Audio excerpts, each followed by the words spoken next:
Hey, what is up guys? Welcome back to the channel and welcome back to Gran Turismo 7 Update 1.40 or Spec 2. It's now finally time for me to give you my initial thoughts and opinions on all of the cars that came alongside the latest GT update. This time around we got 7 of them, absolutely trumping the amount of 5 from December of 2022. But the main thing, are they worthy additions or are they just some typical throwaway vehicle that's just not really worth your time? Now, I'm happy to kind of report that in terms of getting a wide variety of vehicles in, there's kind of something for everyone, apart from maybe a race car, but we did kind of get one of those last update. We had the likes of the JDM Icon, which is the 400R. I believe this one was on the leaked car list for the longest time and finally got released with this update, one I was very excited for. We also had a bit of modern muscle cars in terms of the Dodge Challenger Demon. Again, another car that I feel like was massively requested from those that absolutely love to do custom lobbies.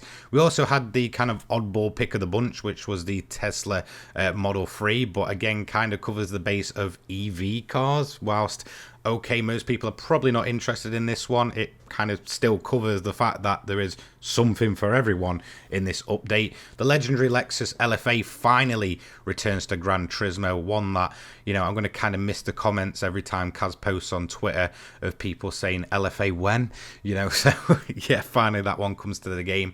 We also had a bit of classic American muscle as well, which was nice to kind of get a bit of modern and a bit of classic in the form of perhaps the coolest American muscle car ever made, the Dodge Charger in its 1968 form. A fantastic addition in my honest opinion.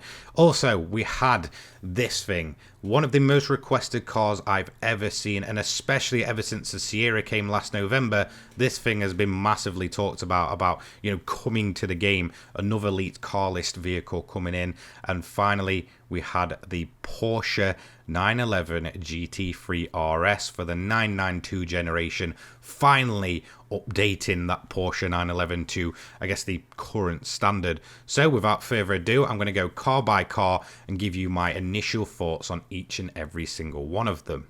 Okay, so let's start off with perhaps the least requested of the bunch, the Tesla Model 3 Performance 2023. Costing you 55,000 credits, it's rather inexpensive, and I believe it's actually the cheapest of the bunch, and funnily enough, cheaper than the previous Model S that we had in the game. So yeah, not too shabby, but definitely not one that's requested. In terms of customization, there is actually a fair bit that you can do to this, which honestly surprised me. It does have the wide body option, so if you want to wide body your Tesla Model 3, you can go ahead and do that. Also, in terms of sort of, you know, aero options and such, there's plenty of them. I honestly didn't expect this, so bravo Polyphony for actually making this car seem at least a little bit interesting. So yeah, there's plenty of them. You've got the likes of diffusers, and that I really can't get my head around that, just seeing a Tesla with a big fat diffuser on it. You know, I get there's kind of the performance models and such, but in all honesty, I just can't relate a bulky, quite big Tesla to having a diffuser on. It's just not something I can really wrap my head around, but you know, kind of is what it is.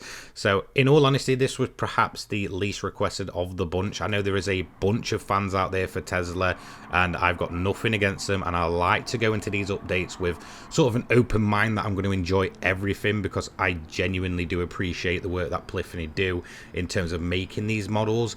But like I said, it definitely really wasn't a highly requested car.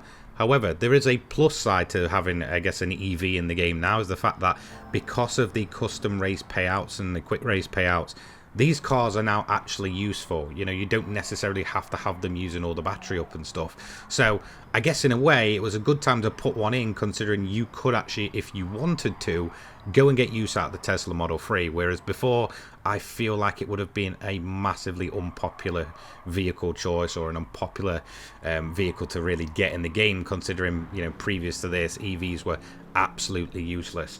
But what's my honest opinion on it? Do I like it? Do I hate it? Now again, like I said, I try and go with an open mind, and in all honesty, No, I don't hate it. Now, there we go. I've said it. I genuinely don't hate this vehicle. I was actually rather surprised that the, performance this thing was giving out, the feeling that it had. I believe it's four-wheel drive as well. So, the fact that it's putting all that EV battery power out straight away, it's instant power.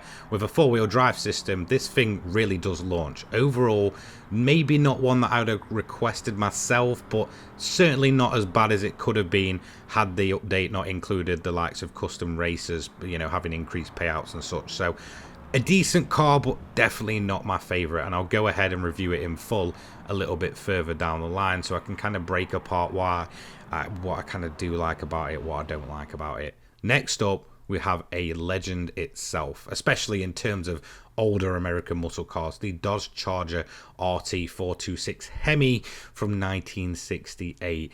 158,000 credits for this one. Again, not really going to break the bank. Plenty of customizable options. The wide body on this thing looks absolutely amazing, by the way. I really love how sort of aggressive you can turn this car. Whilst, it looks like a typical classic American muscle car at first, you can really sort of go to town in terms of making this look like a proper full-blown aggressive American racing muscle car. There is quite a few major tuning options for this that really kind of just change up the whole feel of the car and the theme of the car. I was really impressed, in all honesty. Again, it's a decent amount of options for a car that perhaps wouldn't have had so many in other games, or would have had very basic aero. Ton of different options for this, including trim, grills, the works. It's a fantastic addition. So let's talk about it. Okay, so the Dodge Charger, the model that we're seeing here, I honestly think this is a bit of an underrated gem. Whilst a lot of people, in terms of the car beggars, as I like to call them, kind of gravitate to more modern American muscle cars, I feel like it was criminally underrated, that people were just not asking for this car.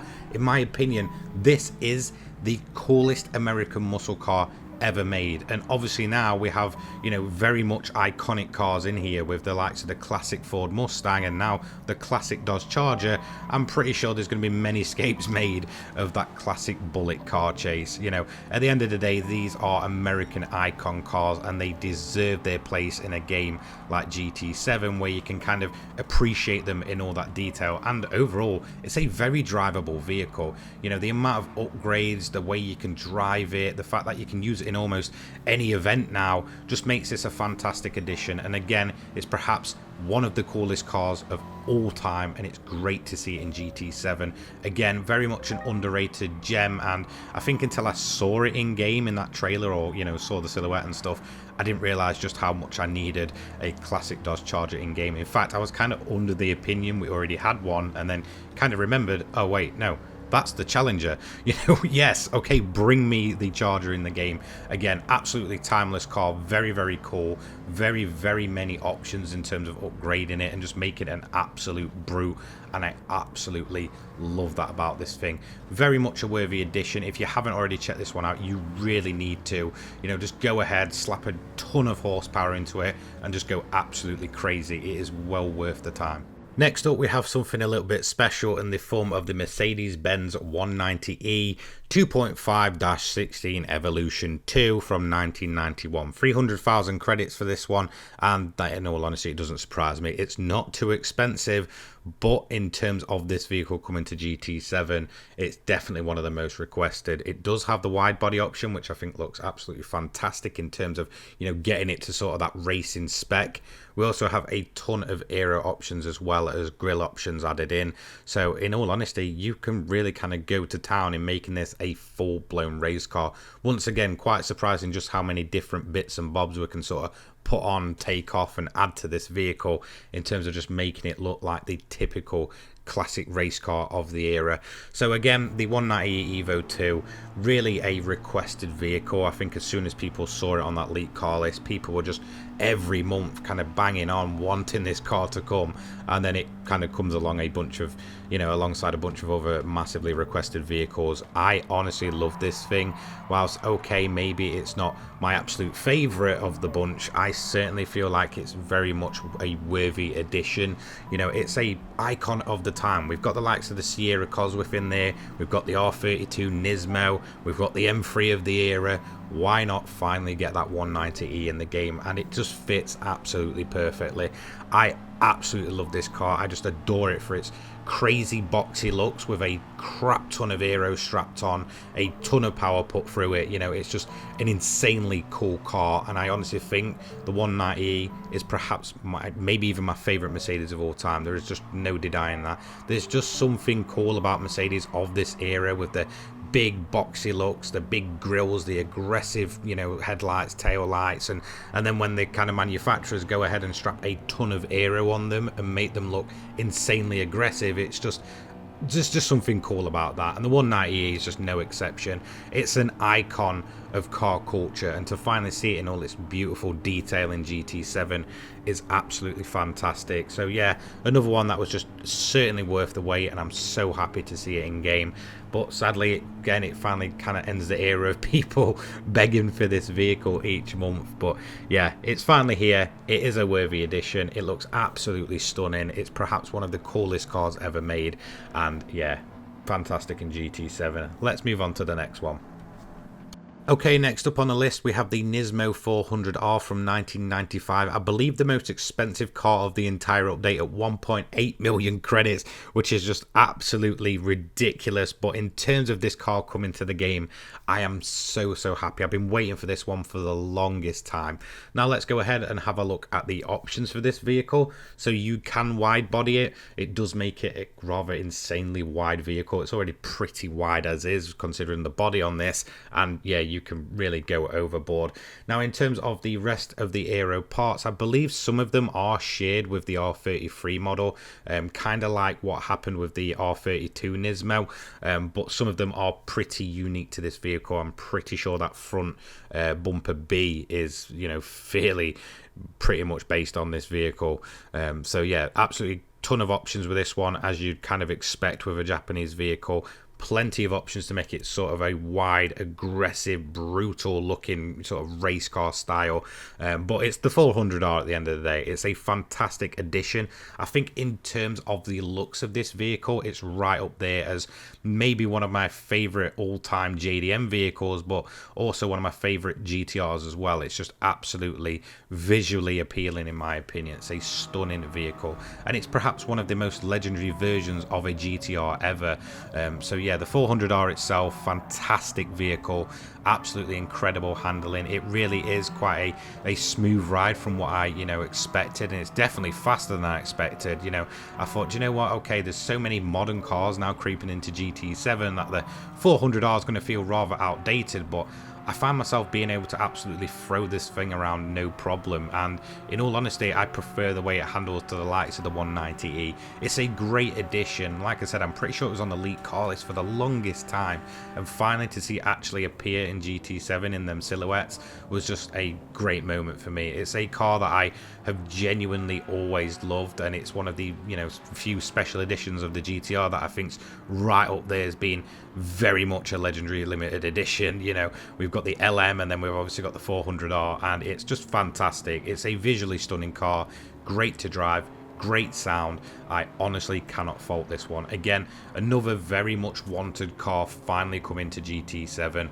and although I kind of get the meme of, oh, another GTR, yeah, this time it feels very much worth it and not really kind of out of the blue. I think with the R32 Nismo, it was kind of like, okay, you know, we didn't really expect that one, but the 400R, it's been in the leaked car list for a long time. I've seen many people reference it, and it's finally here, and I really can't complain. It's a very cool looking car. So let's move on to the next vehicle. Okay, so onto the more modern vehicles of the update. Next up, we have the Dodge Challenger SRT Demon from 2018 for 200,000 credits. Now, this car right here is perhaps one of the most requested cars I think I've ever seen to GT7 once again. In terms of the customizable options, this has the wide body option, which Again, a bit like the 400R, just turns it into this insanely wide vehicle. Again, I'm not complaining. We also have quite a few tuning options and aero options in terms of how we want to, get it looking and stuff. You can just make it that little bit extra if you really want to. Many of these options actually come from the rear wing of the vehicle, which I did not expect to have this many different options, but there's quite a few of them. You can even run it with no wing if you kind of want to go that way. So overall, not bad. Definitely not the most in terms of overall customizable options, but definitely not the least either. So really is a fairly decent car with many different ways to make it kind of feel like yours, mainly through the likes of the spoiler and obviously the grille that you're seeing here, which had plenty of options to it. However, this vehicle, how does it feel in terms of GT7? Well, I don't know. I'm kind of stuck on the fence with it. It feels fast, but at the same time it doesn't kind of feel fast in the way I expected it to. I think when people mention a demon, the main thing you hear about is the fact that it's a drag monster, it's a straight line speed machine, it'll pop wheelies and such, and I've tried to get it to pop those wheelies, but it just wouldn't, at least from standard anyway, which is where I'm kind of referencing all these vehicles. Yeah, it's a bit weird. It doesn't quite feel as quick as it should. The gear ratios, again, I get it's kind of made for drag racing, so sometimes it feels a little bit awkward at some tracks.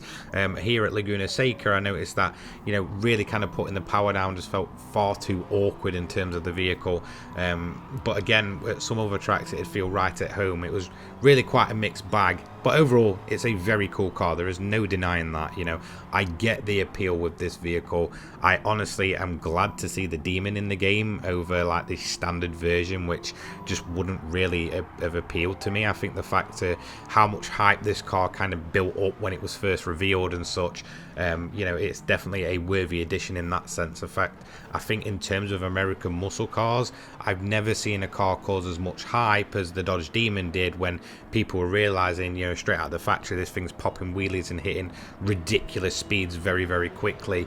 But overall, yeah, it's a great car. I think it has a stunning interior. Sometimes it feels a bit too much like a cruiser inside than, an absolute speed demon, but, it kind of is what it is. A decent addition, not overly hype, but maybe I'll change my mind when I've got one fully upgraded. I'm not going to put any spoilers out there. I'll have my full review on it in a couple of days, and then we can sort of dive a little bit deeper into just how bonkers this car can become.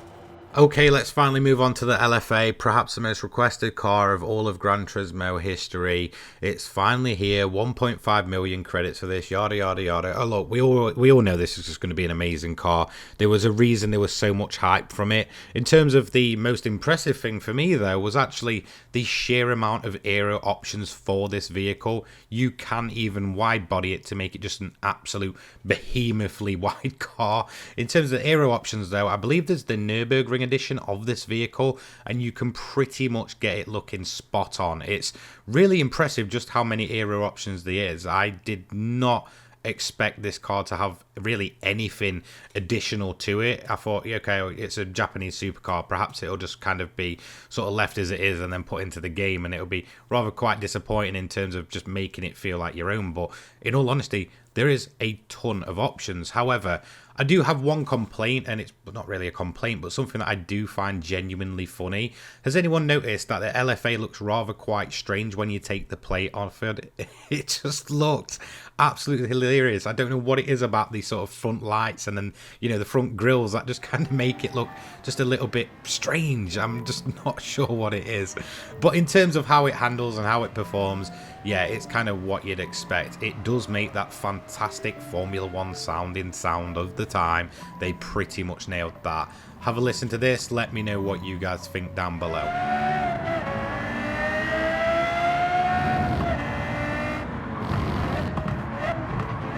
So there's nothing really bad I can say about the LFA. It came in with a lot of hype behind it, a lot of people wanting it to appear, people just constantly going at cars, when's the LFA coming?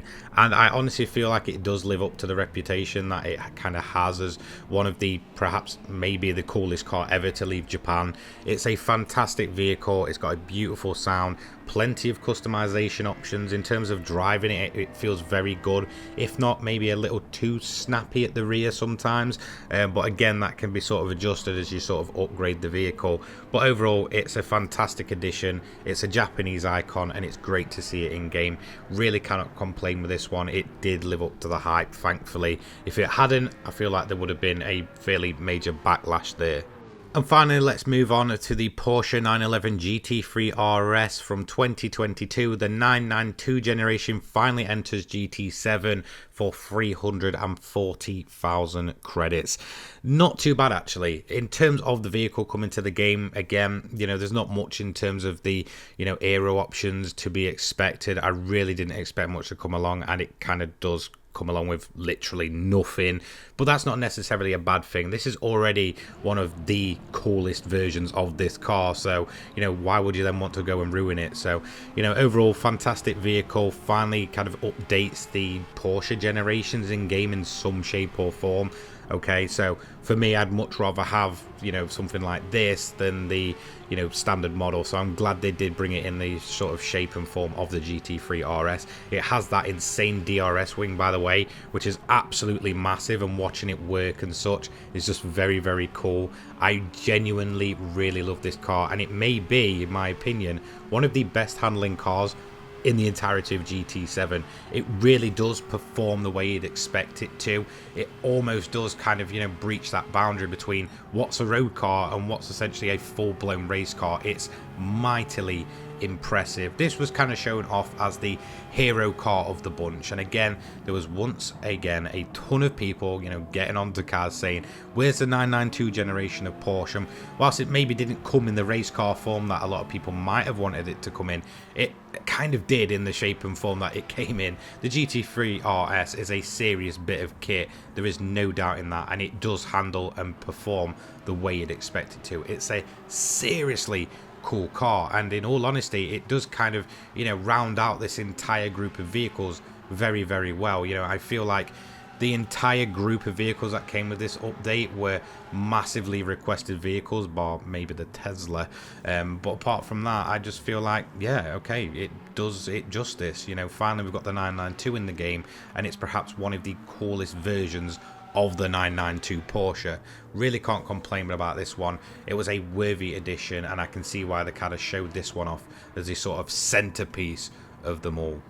So there we have it. That's my initial thoughts on all of the vehicles that came alongside GT7 Update 1.40 or Spec 2, whichever one you want to call it. In all honesty, I think in terms of fan service and kind of providing very high quality cars and very much requested cars, this pack will probably never ever be beaten. Perhaps from maybe, you know, the Tesla's kind of the oddball of the bunch, but even there, in my personal honest opinion, I went into it with an open mind, and I ended up walking away from it not feeling disappointed. I can honestly say this is the first time that I've not felt any shape or form underwhelmed about any vehicle in this game. They're all now useful, they're all absolutely stunning in their detail, and there is literally something for everyone. Like I said, whether you want a sort of JDM GTR, the Mercedes, you know, with its classic touring car vibes, or maybe even the brand new Porsche or that ridiculous sounding LFA, there is literally something for everyone. They've kind of left no stone unturned. I honestly think this will never ever be topped in terms of GT content. I think even if we got a pack with, let's say, 3 vehicles and one of them was a very much requested vehicle once again, I still don't think in terms of fan service and actual quality that Polyphony could ever match this car pack. It's fantastic. There's something for everyone, and I really cannot complain. I'll have my individual reviews up over the coming days. I'll dive deep into every single vehicle to check them out in their entirety. Thank you so much for watching, and I will see you in the next one. Take care, guys. Peace.